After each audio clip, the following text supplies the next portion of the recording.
kasih dari Majelis GKI Wahid Hasyim. Apa kabar? Semoga Anda semua berada di dalam keadaan yang sehat, penuh sukacita dan tetap semangat walaupun di masa yang sulit ini.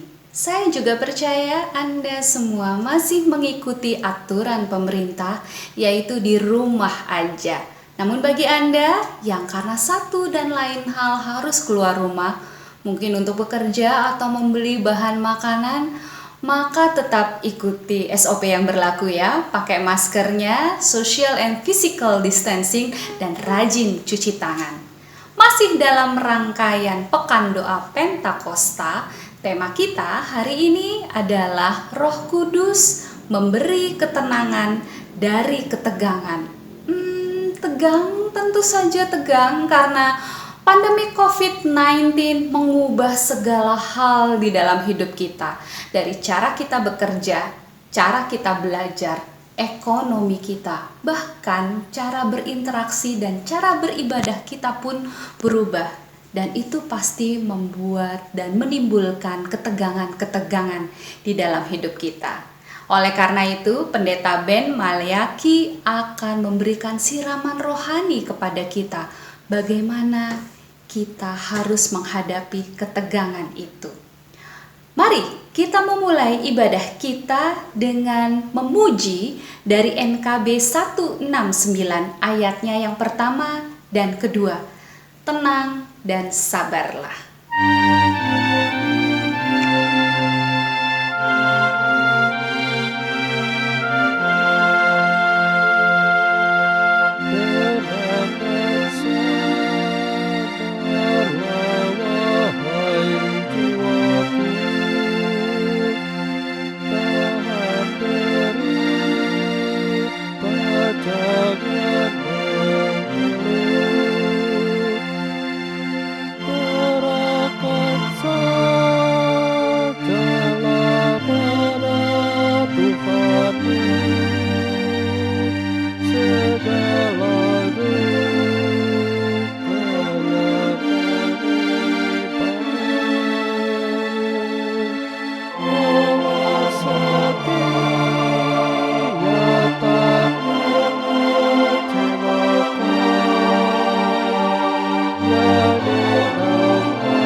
Saudara-saudara, dalam Pekan Pentakosta ini, pada hari ini saya akan menyampaikan sebuah renungan berjudul Roh Kudus mengaruniakan ketenangan dari ketegangan. Bacaan firman Tuhan terdapat pada Injil Markus pasal 4 ayat 35 sampai dengan 41. Mari kita berdoa. Bapa Surgawi, tolong kami supaya kami terbuka terhadap firman Tuhan, memahami dan melakukannya dalam hidup sehari-hari. Dalam nama Tuhan Yesus kami berdoa. Amin. Injil Markus pasal 4 ayat 35 sampai dengan 41. Pada hari itu, Waktu hari sudah petang, Yesus berkata kepada mereka, "Marilah kita bertolak ke seberang." Mereka meninggalkan orang banyak itu, lalu bertolak dan membawa Yesus beserta dengan mereka dalam perahu di mana Yesus telah duduk, dan perahu-perahu lain juga menyertai dia.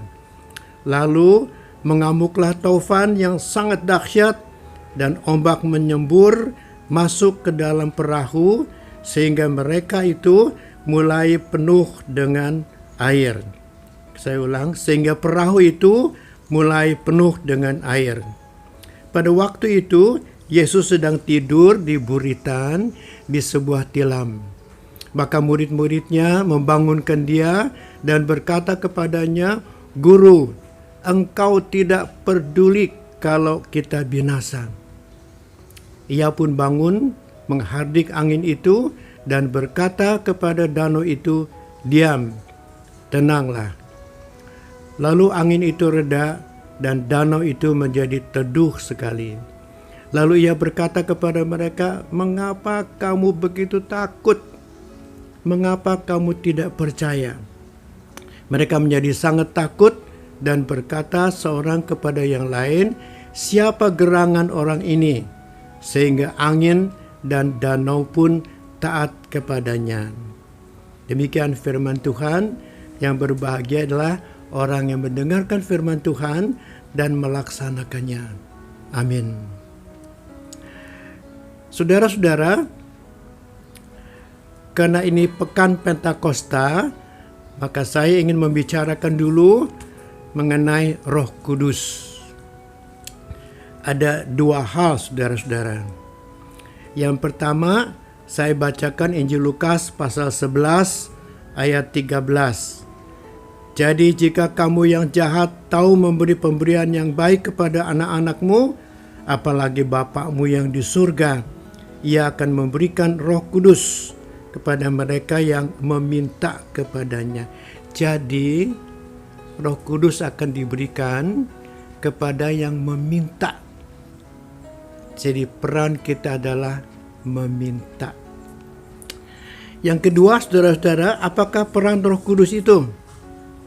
Saya akan bacakan Injil Yohanes pasal 14 ayat 26. 14 ayat 26. "Tetapi penghibur, yaitu Roh Kudus, yang akan diutus oleh Bapa dalam namaku, Dialah yang akan mengajarkan segala sesuatu kepadamu dan akan mengingatkan kamu akan semua yang telah kukatakan kepadamu." Jadi peran Roh Kudus ada dua hal, saudara-saudara. Mengajarkan segala sesuatu yang Tuhan Yesus sudah katakan. Yang kedua, mengingatkan. Mengingatkan ini penting. Kalau kita menerima firman Tuhan tapi melupakan, pada waktu kita menghadapi bahaya, firman Tuhan tidak bicara. Tetapi karena Roh Kudus mengingatkan, pada saat kita membutuhkan, Roh Kudus menolong kita untuk mengingat ucapan Tuhan Yesus. Nah, jadi ada dua hal mengenai Roh Kudus, meminta dan peran Roh Kudus yang sangat penting dalam hidup kita. Sekarang marilah kita bicarakan mengenai Injil Markus pasal 4 tadi. Yang pertama, saudara-saudara, Tuhan Yesus mengajak murid-muridnya untuk naik perahu dan berangkat ke seberang.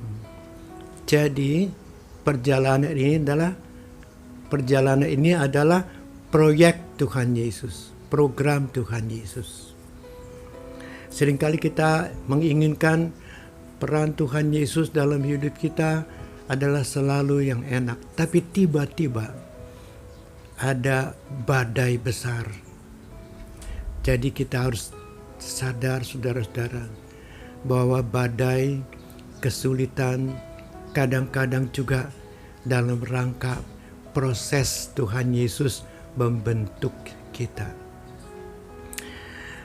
Selanjutnya, saudara-saudara, murid-murid walaupun ahli di air, sebagai nelayan dan sebagainya, tidak sanggup Lalu mereka ingat pada Tuhan Yesus. Lalu mereka datang pada Tuhan Yesus, membangunkan Tuhan Yesus, tetapi permintaannya disampaikan dengan kata-kata yang kasar. Guru tidak peduli kalau kita akan binasa, tidak peduli. Itu pun saudara-saudara jadi pelajaran buat kita. Seringkali kita menghadap Tuhan dan doa kita tidak sopan.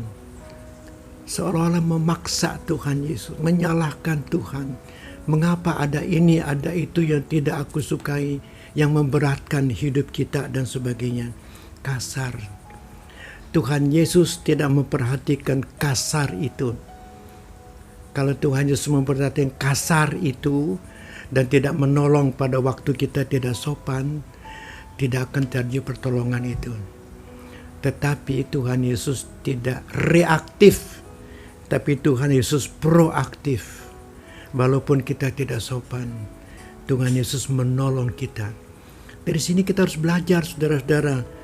Kalau kita mau melakukan sesuatu yang baik, jangan tunggu sampai orang yang akan kita bantu itu baik.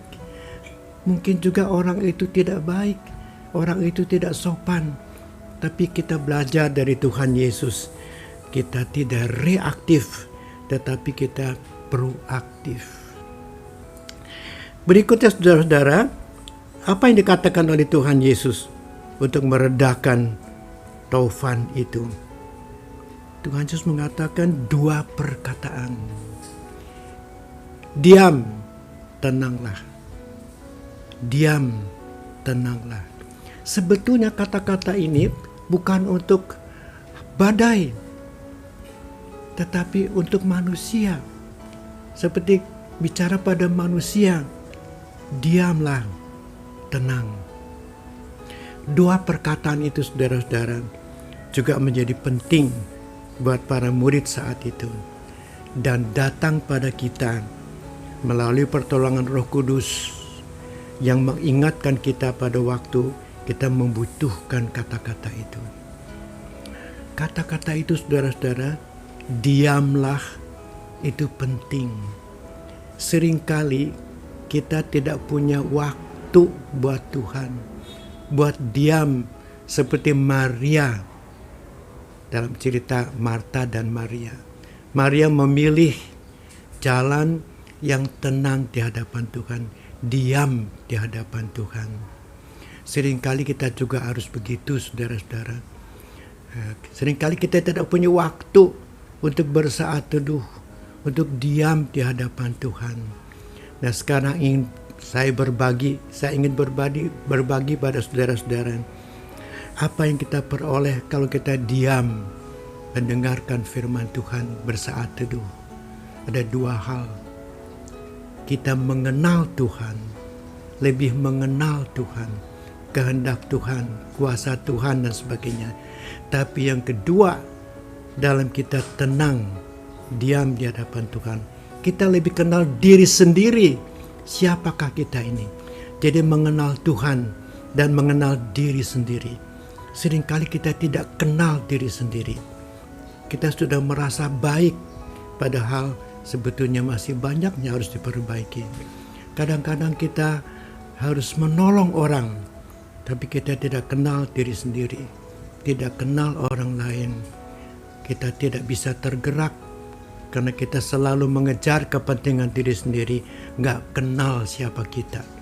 Padahal kita adalah orang yang berjanji di hadapan Tuhan, mengasihi Tuhan sebulat-bulat hati, segenap jiwa dan sepenuh akal budi, dan mengasihi sesama manusia seperti diri sendiri. Kita lupa itu.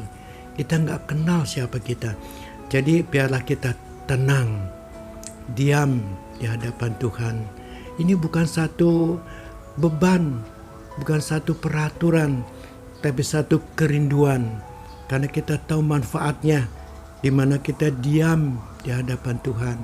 Kita lebih dekat dengan Tuhan, lebih mengerti maksud Tuhan, lebih yakin akan pertolongan Tuhan, dan kita bisa terbuka terhadap orang lain.